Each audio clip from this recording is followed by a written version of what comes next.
Hello everyone, hope you all are doing good. So जैसे कि हमने प्रीवियस वीडियो में मल्टीग्रेड टीचिंग के बारे में पढ़ा, तो आज की वीडियो में हम करेंगे मल्टी कल्चरल टीचिंग। ठीक है जी। मल्टीग्रेड क्या था? जब एक टीचर बहुत सारी क्लासेस को एक साथ पढ़ाए उसको मल्टीग्रेड बोलते हैं, राइट। अब मल्टी कल्चरल टीचिंग क्या होती है? जैसे कि हम एक क्लास में बच्चों को पढ़ाते हैं, हर एक बच्चा अलग बैकग्राउंड से आता है, कोई किसी कास्ट से आता है, किसी और रिलीजन से आता है, ठीक है। सारे बच्चे अलग अलग क्या रिलीजन से आते हैं, अलग अलग कल्चर से आते हैं। तो सबको हमने क्या करना है, मल्टी मतलब बहुत सारे, कल्चर मतलब डिफरेंट रिलीजन, कास्ट, क्रीड, ये सब चीज़ें, ठीक है जी। अब उन सारे बच्चों को हमने एक ही छत के नीचे पढ़ाना है, उसको बोलते हैं मल्टी कल्चरल टीचिंग, राइट। तो अभी मल्टीकल्चरल टीचिंग हम क्यों करते हैं? अब देखो, सभी बच्चों को एक साथ अगर पढ़ाया जाएगा, इससे क्या है, सब में यूनिटी आएगी, इक्वालिटी आएगी, इक्विटी आएगी, ठीक है। सबको क्या है, अपना हक मिलेगा, प्रॉपर जस्टिस मिलेगी, प्रॉपर फ्रीडम मिलेगा हर एक बच्चे को, हर एक रिलीजन के बच्चे को, क्योंकि हर एक का हक होता है एजुकेशन लेना। तो सबको एक ही छत के नीचे आपने पढ़ाना है विदाउट एनी डिस्क्रिमिनेशन। इसका मेन एम ही यही है कि हम टीचिंग के थ्रू क्या है, सबको बराबर रखेंगे, इक्वालिटी लेकर आएंगे, भेदभाव नहीं करेंगे, राइट। तो चलिए जी, अभी पढ़ते हैं हम। Multi cultural education is educational movement built on the basis of American values. ये जो मल्टी कल्चरल एजुकेशन की बात हम कर रहे हैं ना, ये कुछ अमेरिकन वैल्यूज़ पर बेस्ड है। जो अमेरिकन होते थे उनकी कुछ वैल्यूज़ हैं जिस पे ये जो हमारी टीचिंग है मल्टी कल्चर वाली, वो बेस्ड है। That is freedom, justice, opportunity and equality, ठीक है। कि हर एक बच्चे को फ्रीडम है कि एजुकेशन ले, वो प्रॉपर अपॉर्चुनिटीज़ मिले, चाहे वो किसी भी कास्ट का हो, किसी भी क्रीड का हो, ठीक है, और बराबरी मिले, दैट इज़ इक्वालिटी। ऐसा नहीं करना कि कोई रिलीजन ज़्यादा सुपीरियर है या कोई इन्फीरियर है, नहीं जी। सभी बच्चे हमारे लिए बराबर हैं और सबको एजुकेशन लेना सबका हक है, ठीक है जी। It is a set of strategies aimed to address the diverse challenges experienced by rapidly changing demographies. As you very well know कि टेक्नोलॉजी बहुत ज़्यादा बढ़ रही है, पॉपुलेशन बहुत ज़्यादा बढ़ रही है, ठीक है। तो डाइवर्सिटी है, जो मतलब अलग अलग तरह के जो रिलीजन्स हैं उनमें क्या है, यूनिटी लेके आनी है, ठीक है। Then it is beginning step to shifting the balance of power and privilege within the education system, ठीक है। ये तो जस्ट सिंपल इंट्रोडक्शन है, इसको अगर आप अपने वर्ड्स में भी लिखना चाहो आप लिख सकते हो, ठीक है। इसको इतना मतलब ज़्यादा सीरियस लेने की ज़रूरत नहीं है, अगर जो आपको समझ आया वो आप लिख सकते हो, ठीक है, because it's just a basic introduction. आगे जो मेन चीज़ है, फिर हम राइटर्स की बात करते हैं। According to Banks and Banks, multicultural education की अब एक डेफिनेशन तो लिखनी है हमने, तो अब क्या लिखोगे? बैंक्स एंड बैंक्स ने बोला multicultural education is the field of study design to increase educational equity for all the student. Banks and Banks थे जो, उन्होंने बोला कि जो मल्टीकल्चरल एजुकेशन है ना, ये एक ऐसी फील्ड है स्टडी की जो इसलिए बनाई गई है ताकि सभी बच्चों में क्या आए, इक्विटी आए। इक्विटी इज़ फेयरनेस, सबके साथ फेयर रहा जाए। ऐसा नहीं है कि ये रिलीजन के बच्चे हैं तो इनको रिसोर्सेज ज़्यादा प्रोवाइड करो, इनकी नीड्स ज़्यादा होंगी, ऐसा नहीं है। इक्विटी लेके आनी है, फेयर रहना है सबके साथ, जिसको जो चीज़ की ज़रूरत है वो प्रोवाइड की जाएगी, ठीक है, रिलीजन के बेसिस पे नहीं की जाएगी, ठीक है। सबको जो ज़रूरत है एक तरह से ह्यूमन समझ के प्रोवाइड की जाएगी नीड्स एजुकेशन से रिलेटेड, राइट। देन मल्टीकल्चरलिज्म क्या होता है? ये प्रोसेस होता है ताकि जिसमें हम क्या करते हैं, इक्वल जस्टिस देते हैं सभी रिलीजन को, सभी को बराबर रखते हैं, हर एक धर्म को, people of different culture without any distribution on the basis of race और कल्चर, ठीक है। उनको रेस और कल्चर के बेसिस पे डिवाइड नहीं करते, सबको हम बराबर देखते हैं, ठीक है। हर एक रिलीजन के पर्सन को कोई भेदभाव नहीं करना, इसीलिए मल्टीकल्चरल टीचिंग बनाई गई है, ठीक है जी। आई होप इतना समझ आ गया कि मल्टीकल्चरल टीचिंग होती क्या है। अब आएंगे हम मेन चीज़ पे जो हमारी है पढ़ने को, need and importance of multicultural in education, ठीक है, जो हमारा मेन टॉपिक है। जो ऊपर हमने पढ़ा इट्स जस्ट एन इंट्रोडक्शन, आप उसको अपने वर्ड्स में लिख सकते हैं, राइट। तो नीड एंड इम्पोर्टेंस क्या है मल्टी कल्चरल इन एजुकेशन। हम मल्टी कल्चर की बात करते हैं कि सभी रिलीजन को क्या है बराबर रखना है, हर एक बच्चे को इक्वालिटी देनी है, फेयर रहना है सब बच्चे के साथ, ठीक है।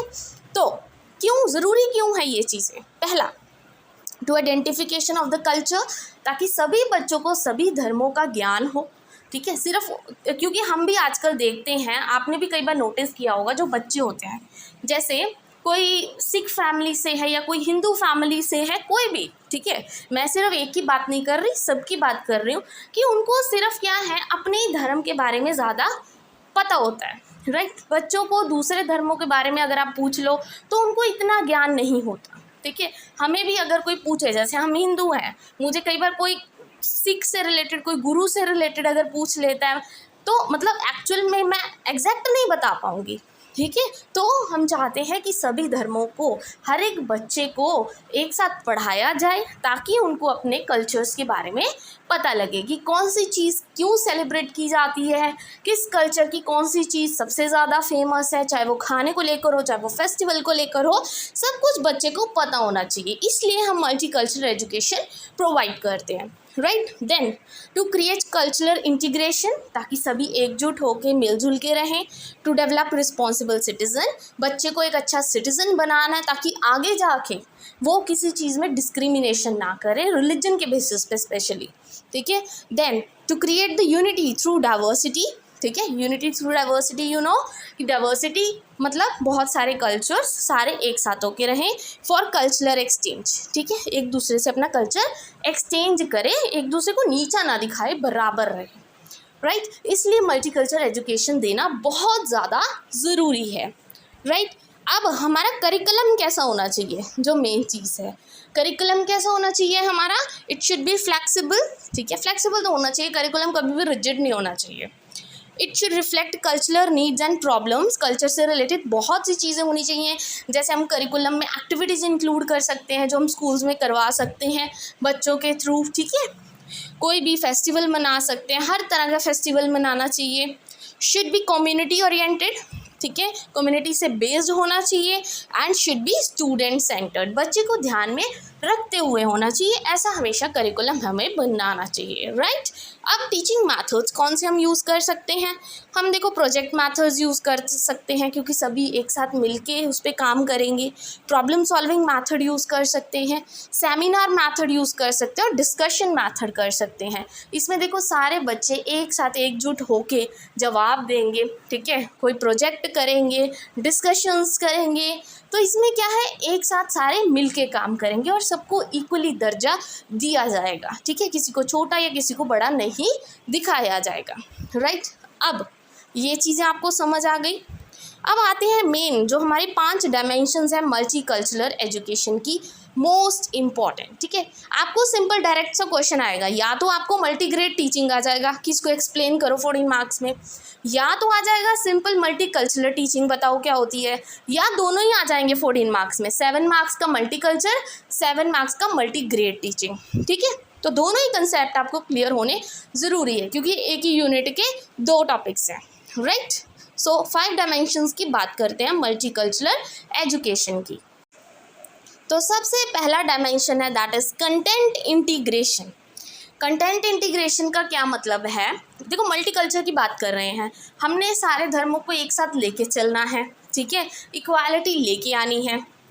तो कंटेंट इंटीग्रेशन का मतलब हमें करिकुलम में ऐसा कंटेंट इंक्लूड करना चाहिए जिसमें क्या है टीचर अलग अलग धर्मों की एग्जाम्पल्स दे पाए, ठीक है।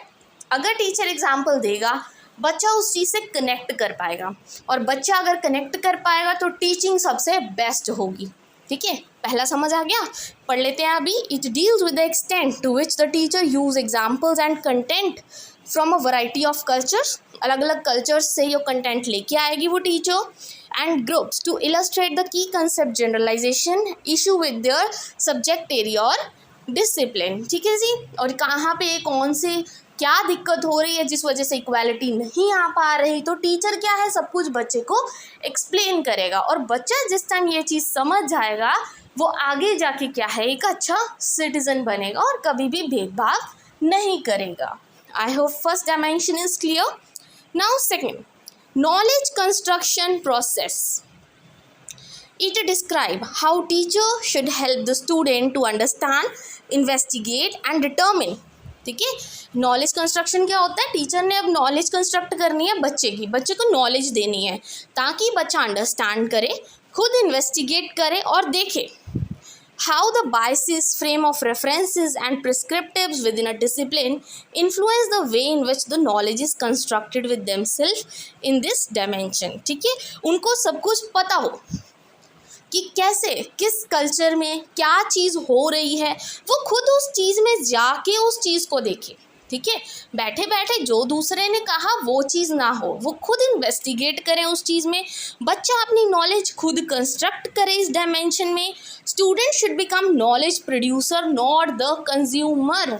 ठीक है, वो खुद अपनी नॉलेज प्रोड्यूस करे, उस कल्चर के बारे में खुद जाने, ना कि जो दूसरे ने आके उनको बोल दिया बस ठीक है मान लिया ऐसा होता है तो ठीक है जी ऐसे ही होता होगा उस धर्म में। ऐसा नहीं होना चाहिए, बच्चा अपनी नॉलेज खुद कंस्ट्रक्ट करेगा। Right, I hope second dimension is also clear. Now come to the third dimension, that is prejudice reduction. ठीक है, सो प्रेजुडाइज रिडक्शन क्या होता है कि जब हम पहले ही जज कर लेते हैं, ठीक है, वो चीज़ नहीं करनी, जब तक हमें उस चीज़ के बारे में नहीं पता हमें डिसीजन नहीं लेना, हमें कुछ नहीं बोलना। ठीक है जी, उसको बोलते हैं प्रेजुडाइज रिडक्शन। प्रेजुडाइज मतलब जजमेंट, प्री जजमेंट कर लेते हैं हम पहले ही कि हाँ ये ऐसा होता होगा, उस धर्म में तो ऐसा होता है ऐसा होता है, तो ये सब चीज़ें नहीं होनी चाहिए, हमें पॉजिटिव एटीट्यूड लेके आना है खुद में। ठीक है, सो पढ़ते हैं अभी इसको। Prejudice refers to pre judgement, making a decision before becoming aware of the relevant factors. ठीक है, पहले ही मतलब हमें अभी फैक्टर्स भी नहीं पता, हमें कुछ पता भी नहीं है, हम पहले क्या प्री जज कर लेते हैं। Prejudice reduction describe lessons and activity used by the teacher. ठीक है, रिडक्शन कैसे करेंगे हम, ताकि कैसे मतलब रिड्यूस करेंगे ये जो प्री जजमेंट है।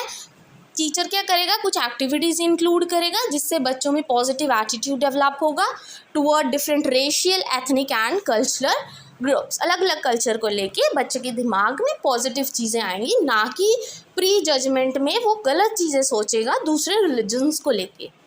आई hope this is also clear. This is the third dimension जो हमें ध्यान में रखना है जब हम मल्टी कल्चरल एजुकेशन प्रोवाइड कर रहे हैं।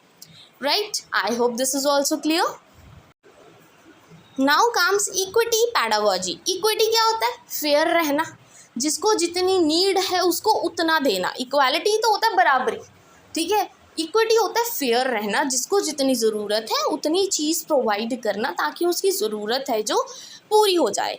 It exists when teachers modify their teaching ways that will facilitate the academic achievement of the student from diverse cultural and social class groups। ठीक है, जो बहुत ही बैकवर्ड रिलीजन से आते हैं उनके साथ टीचर क्या है, इक्विटी प्रोवाइड करे, मतलब उनकी टीचिंग वेज को थोड़ा मॉडिफाई करे ताकि वो बच्चे भी क्या है सीख पाएँ बाकी बच्चों के साथ।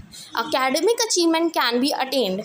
कैसे एकेडमिक अचीवमेंट अटेन कर सकते हैं, जब जो टीचर है वो कोऑपरेटिव टीचिंग एक्टिविटीज़ करवाएगा, दोनों ही टीचर एंड स्टूडेंट क्या है एज अ जॉइंट लर्नर काम करेंगे। ठीक है, बच्चा तो सीखेगा ही सीखेगा, अचीव करेगा ही करेगा। कैसे करेगा, अगर टीचर कोऑपरेट करे, कुछ एक्टिविटीज़ करवा के उन बच्चों को सिखाए जो बैकवर्ड रिलीजन से आते हैं, उनको कभी छोटा ना समझे, हर एक को बराबर रखे, वो होती है इक्विटी पैडागोजी। ठीक है, टीचर अपनी स्ट्रैटेजीज ही ऐसे रखें कि सबके साथ वो फेयर रहे और अलग अलग मैथड्स यूज़ करें जहाँ पे उनको ज़रूरत है। Right, I hope this is also clear. Now comes to a last dimension, that is empowering school culture and social structure.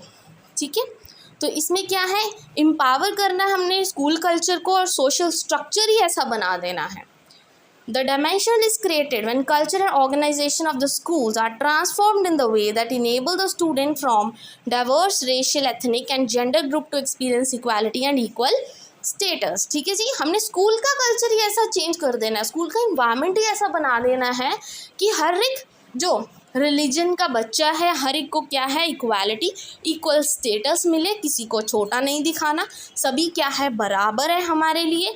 The implementation of this dimensions require एक अच्छा इन्वायरमेंट चाहिए इन चीज़ों को इम्प्लीमेंट करने के लिए। अगर आप इक्वालिटी लेके आना चाहते हो तो आपको पहले खुद उस इन्वायरमेंट को चेंज करना पड़ेगा, राइट। जैसे एटीट्यूड्स हो गया, बिलीव हो गया, एक्शन ऑफ टीचर्स हो गए, एडमिनिस्ट्रेटर्स हो गया, करिकुलम ऐसा बनाना चाहिए, कोर्स ऑफ स्टडी ऐसी करनी चाहिए, ऐसी असेसमेंट लगानी चाहिए, टीचिंग का प्रोसीजर, आपकी स्टाइल्स, आपकी स्ट्रैटेजीज जो टीचर यूज़ करेगा, इन सब चीज़ों में चेंजेस लेके आओगे, ट्रांसफॉर्मेशन करोगे, तभी तो इक्वालिटी आएगी। ठीक है जी, I hope this is clear. ये तो बहुत सिंपल सी चीज़ थी। Now suggestions to understand the multicultural teaching. अब कौन से सजेशंस आप दे सकते हो अगर आपने मल्टी कल्चरल लर्निंग को समझना है? ये तो सिंपल से पॉइंट्स हैं। पहला, learn as much as about and become as sensitive and aware of racial ethnic cultural groups. ठीक है, जितना हो सके दूसरे कल्चर्स के बारे में सीखो, समझो। ठीक है, अवॉइड स्टीरियोटाइपिंग, बिल्कुल भी स्टीरियोटाइपिंग नहीं करना, बॉयज़ एंड गर्ल्स में बिल्कुल भी भेदभाव नहीं करना, कोई रिलीजन में बायसनेस नहीं होनी चाहिए। Get to know each student as unique individual, और हर एक इंडिविजुअल को क्या है, हर एक बच्चे को अलग समझो। जैसे कहते हैं ना, हर एक बच्चा यूनिक है, हर एक में अपनी एक एबिलिटीज़ हैं। ठीक है, तो हर एक रिलीजन का बच्चा भी अलग है, तो उनमें भी एबिलिटीज़ होती हैं, तो उसको भी निखार के लेके आना है आपने as a teacher. Plan your activities within multicultural framework. ठीक है, अपनी एक्टिविटीज़ ही ऐसी करो, मतलब एज अ टीचर ऐसी अच्छी एक्टिविटीज़, ऐसे मैथड यूज़ करो ताकि हमेशा इक्वालिटी शो की जाए, ना कि डिस्क्रिमिनेशन, राइट।